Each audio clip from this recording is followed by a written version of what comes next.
Oh, hi there. I'm Scott Ross, and this is part 2 of the Dancing Bear Variety Hour Holiday Special.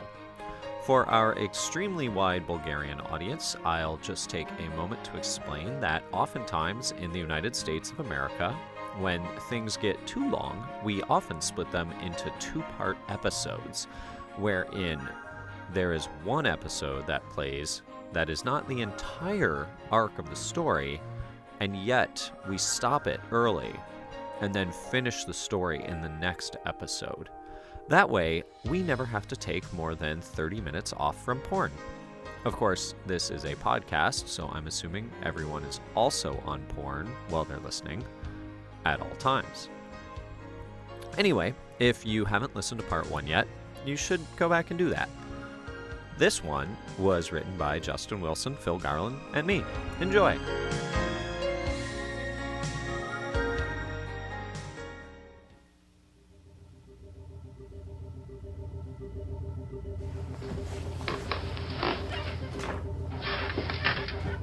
My quarters! I was just at the academy, and yet here I am in my gentleman's bedclothes. What a vivid dream it was, almost as though I was reliving the events themselves. Obviously, the dream inducer is on the fritz. I specifically ordered Nichthonian coeds, not a giant glowing allegory. Computer, send a technician up to fix my dream inducer. And ever bring a jug of Agnag. I'm all out. Computer? God, doesn't anything work in this place? Well, if I can't get a drink delivered, I guess I have no choice but to venture out there amidst all that idiotic revelry. You can do this, Derby. Okay, down to the lounge for a quick nip and then back to bed. You can't catch me. Hi, we had the live day, Antlers. Yes, enjoy it while you can. As far as this ship is concerned, tomorrow is just another Wednesday. Neanderthals. I'm in need of a stiff nightcap. What you got for me, Eddie? All right then, I'll take your finest white Zinfandel. Over ice. Ah, I see. Maybe you think it's still too early to start the heavy boozing. But as a paying customer and captain of this ship, I'm going to demand you stop singing that cretinous Life Day tune and prepare my white Zinfandel. On ice. All right, fine. I'll pour my own damn drink. Down the hatch. Christ, what a mess. What's going on here? Captain Derby, observe! The drink has passed right through you. You are now an anacro-material apparition visiting your own present. As a non-corporeal being, certain rules of physics no longer apply to you. But I'm holding the bottle, and I'm standing on the floor with my feet. But do you really stand on solid ground, Jack Derby? Or is it another illusion you have cast upon yourself? Behold the truth you deny.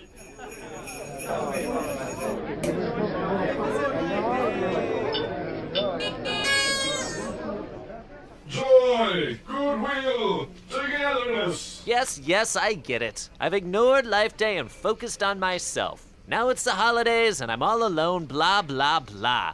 Listen, Buster, the choices I've made have made me commander of the finest ship in Astrobase. That seems a bit more important than making sure everybody has a holly jolly Life Day.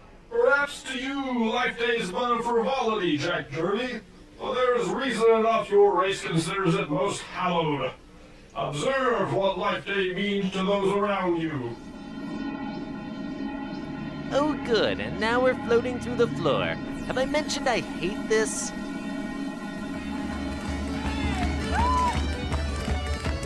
The enlisted men's quarters. With us how they make merry on this blessed holiday. Their happiness derives not from career ambition nor pursuit of fine fabrics, but from dipping their cup into the sweet waters of the community of man. Oi, let us hear the benevolent life day. Huzzah and huzzah to ya! If you ask me, those waters could stand to be tested for dysentery.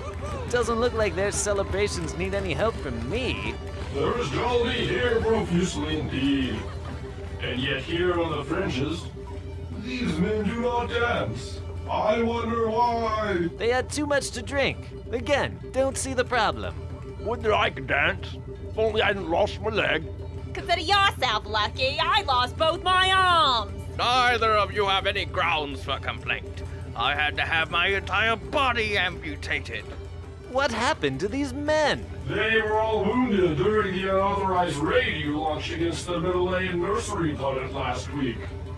You begin to see the consequences of your reckless disregard for the rules. That man is trying to raise his drink with his prosthetic arm and can't do it. It's hilarious, yet tragic. Now you begin to see. Let us observe some of those closer to you.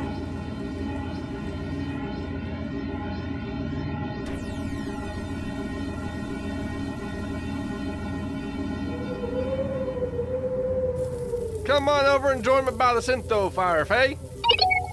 Hans is calling from that one planet. This is Perry's quarters? How old is that sofa? And are they eating beanie weenies? Delightful.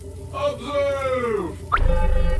Viel Glück und the beneficent life day, Lieutenant Perry and Miss Chinsky. I am most positively anticipating your arrival on Balkova tomorrow. Actually, Hans, I'm afraid we have some bad news. Captain Derby canceled all of our Life Day leave passes. As a Latvian, I'm furious. But as a Latvian, I'm compelled to forgive him. It's reassuringly confusing. Nein. Does this mean you won't be coming tomorrow? I'm afraid you don't understand. I was hoping to return with you to the Carpathia. But Hans, I thought it was every xenoanthropologist's dream to be welcomed by an alien culture as one of their own. Yeah, and so it was at first, until I realized that life among the less developed civilization is not exactly a trip in the Swiss Alps. They use rolls of white paper for cleaning their bowel movements. Because of the natives' diet, my health has begun to decline quite rapidly. Saints alive! Is their alien agriculture incompatible with your Earth physiology? Nein, the people here subsist on the local staple, the McRib. I'm withering away. I had looked to your visit as mine salvation. Hans, you poor thing. Damn that Captain Derby. Sugar dumpling. I'm not sure this calls for such abrasive language. You bet a sweet angel space titties it doesn't. I guess you finally showed me something useful, Mr. Witnessinger. Engineer Chinsky's gross disloyalty. Observe! I'm sorry, James, but this is classic Derby. Doing whatever he wants with no regard for the consequences. You know, I checked. No captain has canceled Life Day leaves in over 30 years. Even during the cleansing of the Menelaean hatcheries. There's no problem, Miss Chinsky. Captain Derby had no way to know about me. Exactly. Although I also didn't know nobody else's canceled leaves. But that's just the point. The man has zero concern for how others might be affected when he decides to rewrite the rules. James, don't you ever wonder why you haven't been promoted to commander? Or why I still haven't been awarded an Astrobase Science Medal despite my constant contributions to vital research? It's because people think of us as Wild Jack Derby's lackeys. Every time he wipes his ass with an interstellar treaty agreement, it makes us look bad. And as his senior staff, we're guilty by association. I suppose I hadn't thought of it that way. I suppose that my awesome decisions might pose problems for those not prepared to embrace their awesomeness. Observe! Hans, are you all right? Darfy, I suddenly feel very weak from all this saturated fat. I must lie down. You just rest your head, Hans, and I'll read to you from the traditional Life Day book. The big red book of Life Day traditions. Our Your journey must now resume. But wait, Hans will still recover, right? He'll be okay, right? If these shadows remain unaltered by the future, the xenoanthropologist will die. I feel guilt. The consequences of your actions extend yet further. Come, let us to the Sloppy Comet Sports Bar and Grill.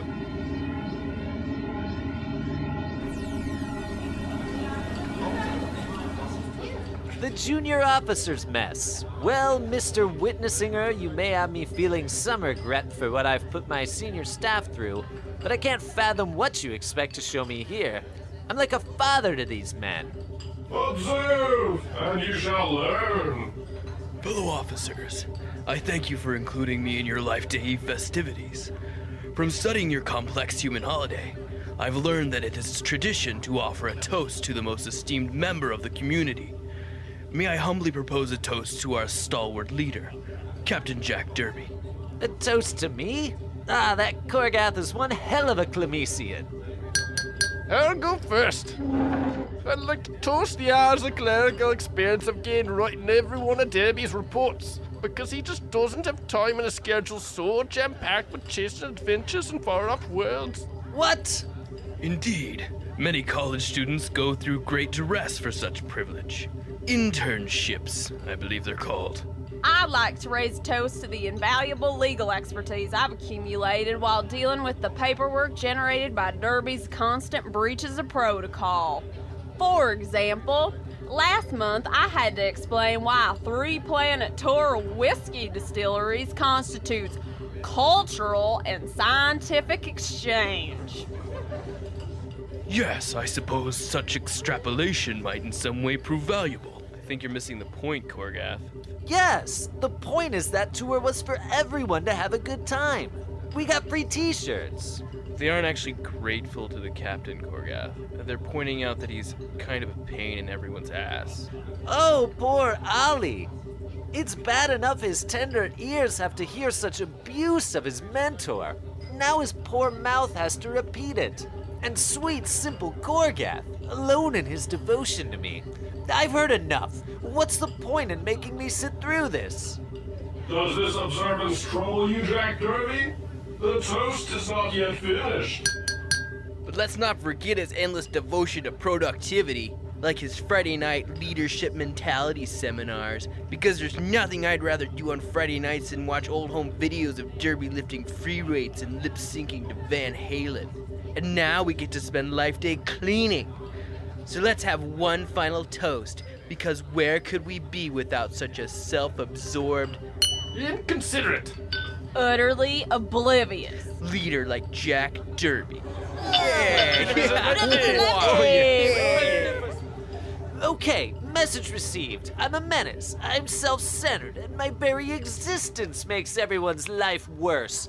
You think people would be better off without me? Well, maybe you're right. To where do you now depart, Jack Derby? I'm going to the bridge.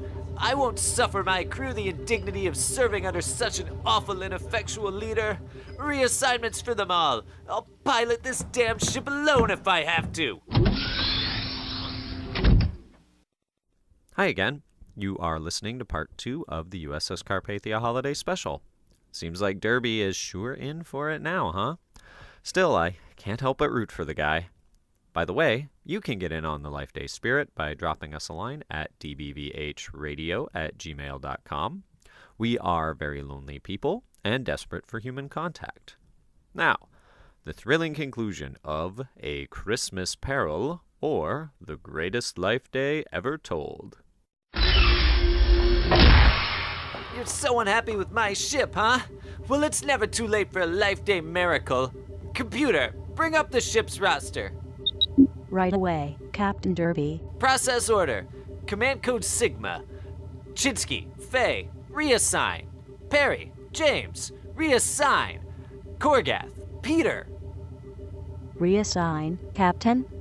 Reassignments for everyone, computer. Beneficent f***ing Life Day. Beginning discharge and reassignment procedure. Completing 1 of 217. Completing 2 of 217. Complete. I don't need to hear every little detail. Just finish the job. Computer, prepare a cup of your finest Lapsang Souchong for my quarters. Activate setting Reflective Solitude. Right away, sir. What I wouldn't give for a Dell Inspiron 15 with optimal touchscreen display for as low as $279.99 after rebates.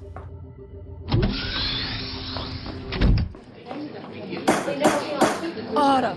Order in the court! This may be Life Day, but we shall have order! What the? Computer! You are beholden yet one outstanding instruction, Jack Derby. That of Life Day yet to come. You were like a bad penny. We now convene the final stage of this general court-martial regarding the incidents aboard the starship Carpathia. The court calls Lieutenant James Perry to the stand. Perry? You brought me to see my first officer and protege disgraced? No, don't punish Perry for my errors. He's a simpleton, sure, but he's a damn fine officer. Observe! Lieutenant Perry, you have heard the charges. Have you anything to add to the record? Well, my mama always said never to speak ill of my elders.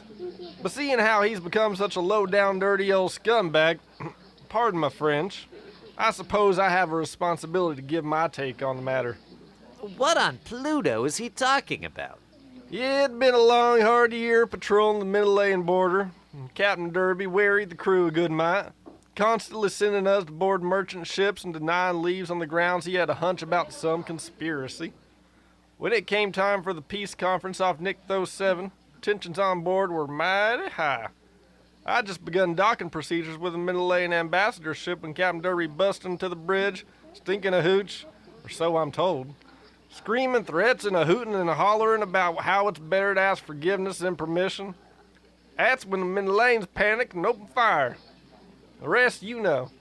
We fought off 13 of their supercruisers and had weapons trained on their home planet when they finally flew the white flag. Do you agree that it was better to ask forgiveness in this instance? Well, he'd always claimed he had a reason for his provocations, but after that it just seemed pretty threadbare. It's like they say about trying to shoe a horse that just don't want to be shod. Indeed. What an interesting and folksy take on the matter. You are dismissed. But he didn't say a word in his defense. What is this trial about, anyhow? The court now calls Engineer Faye Chinsky to the stand. Christ, Faye, what in the hell happened to you? Why does she have a robotic arm? You are consternated by her wounds.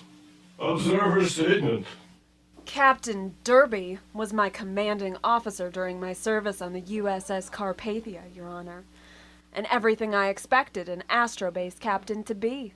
Dear sweet Faye, something awful has happened, hasn't it? My crew is held before the court. Chinsky has a robot arm. Oh, these poor souls.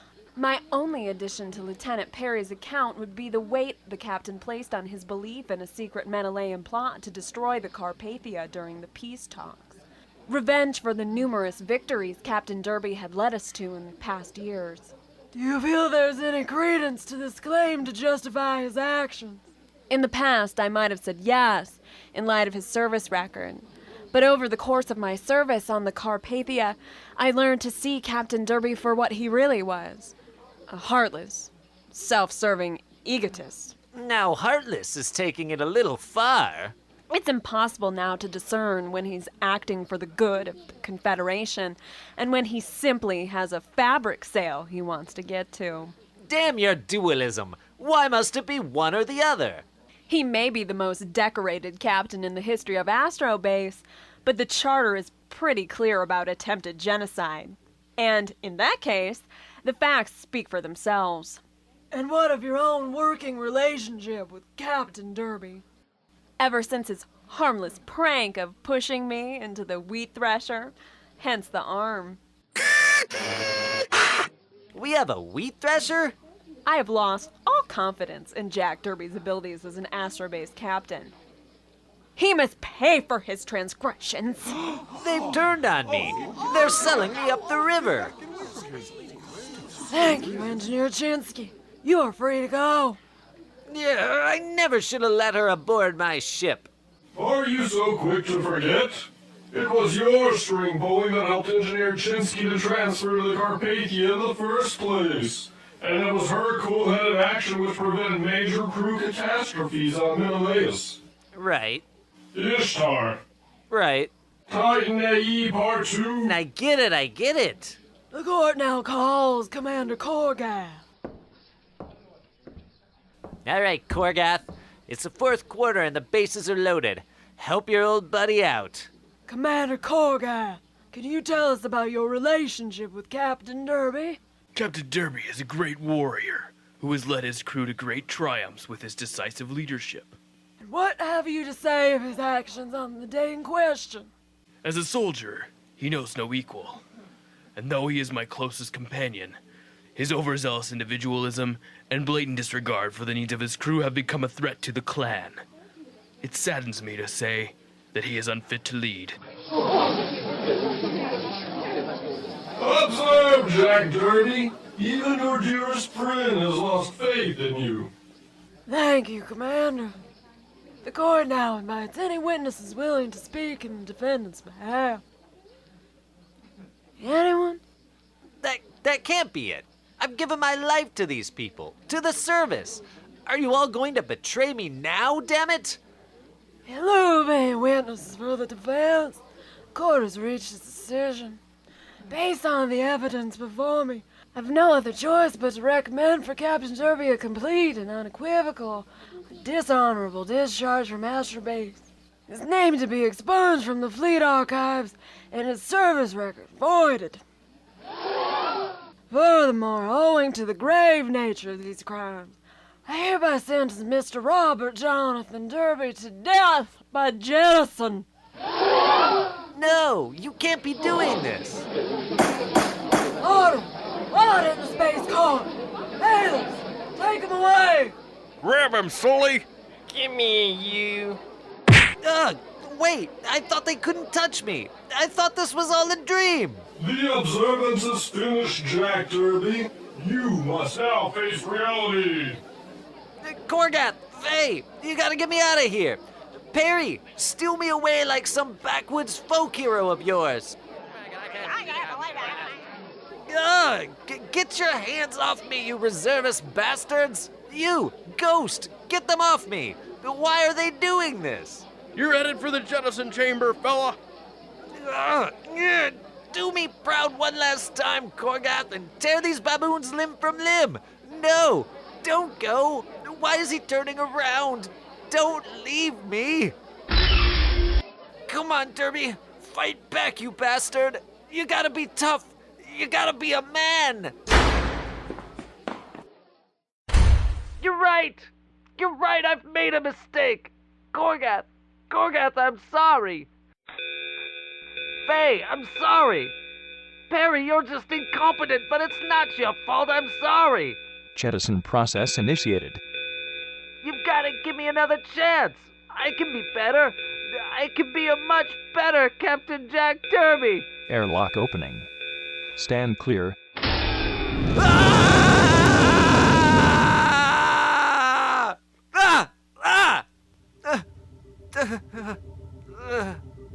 What? I'm home. Indeed, Jack Derby. You have returned intact to your dwelling.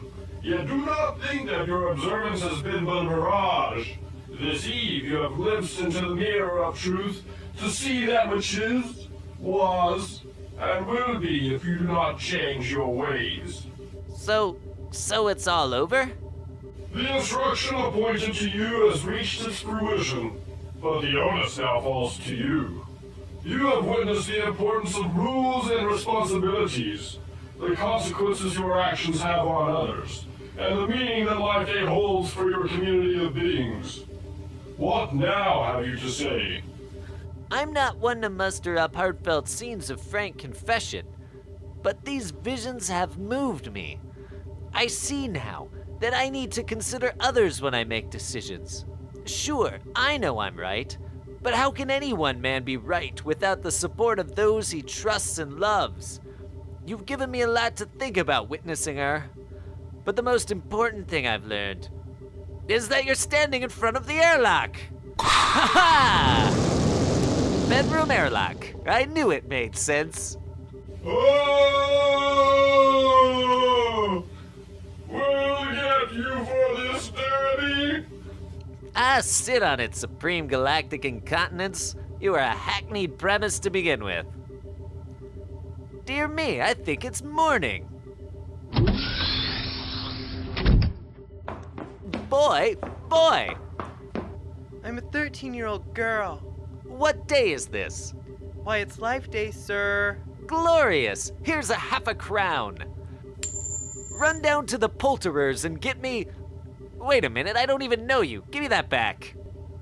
Computer, patch me into the intercom. Attention all crew.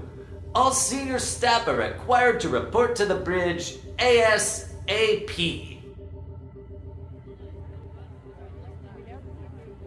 The captain better have a good excuse for this. Apparently canceling our leaves and dooming poor Hans to death by McRib wasn't enough for him. I'm not usually one to complain, but those bathrooms won't clean themselves. At least not with Custodio bot on leave for Artificial Life Day. Beneficent Life Day, everybody. Yet another baffling tradition in which the alpha male arbitrarily summons his lessers to a meeting at the break of dawn. Captain on deck.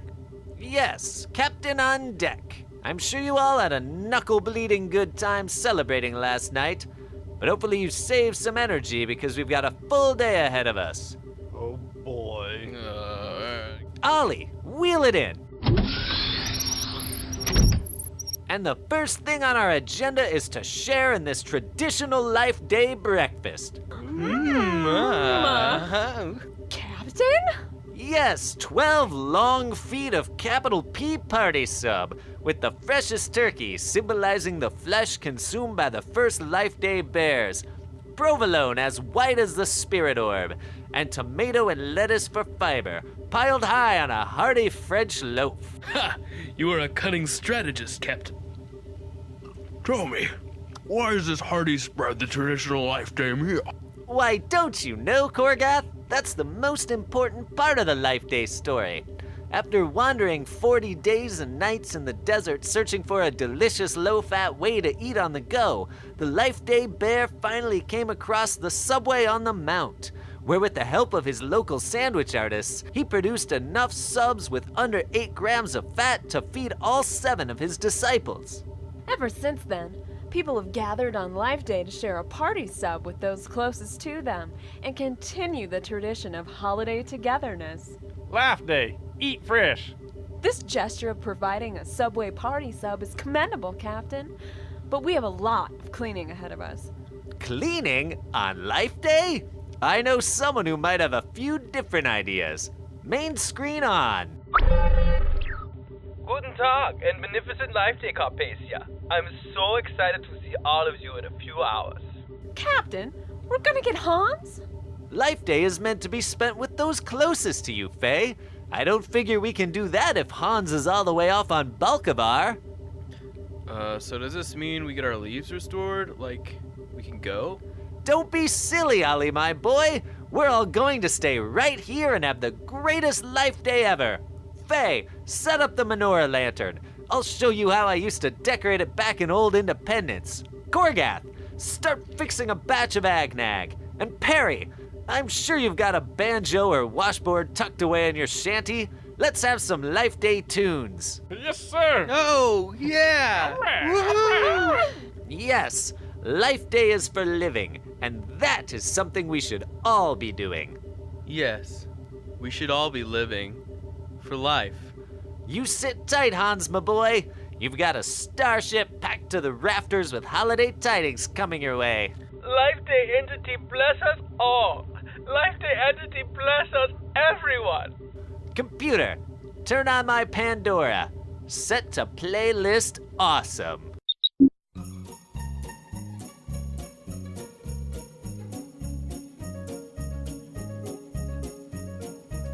Just hear the lemon squeezing, ain't it pleasing to Chris?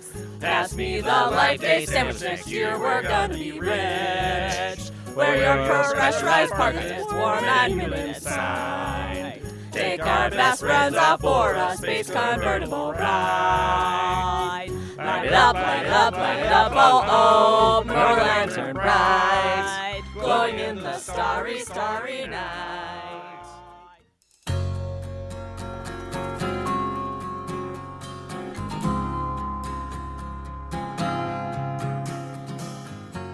The Dancing Bear Variety Hour is written, voiced, and edited by Justin Wilson, Phil Garland, and Scott Ross. Additional voices by Sarah Levins. Get more DBVH at younglearnersguide.com. Questions and comments go to dbvhradio@gmail.com. Thanks a mint. Then the loud sound did seem to fade. Came back like a slow voice on a wave of fade. That weren't no DJ, that was crazy cosmic jive. There's a star man waiting in the sky. He'd like to come and meet us.